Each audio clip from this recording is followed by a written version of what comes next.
Check this out! This is an old keypad phone from around 2011. The phone is completely dead. No power at all. Let single quotes S take a closer look and figure out what's going on here.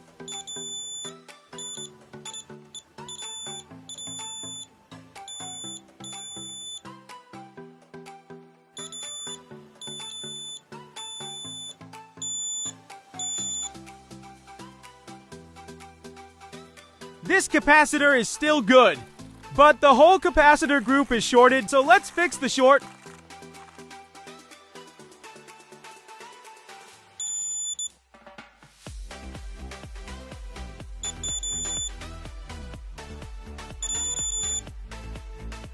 If you enjoyed this quick repair, hit the like button and make sure to subscribe for more useful fixes, and boom! The phone is back to life again. Short circuit fixed. See you in the next video.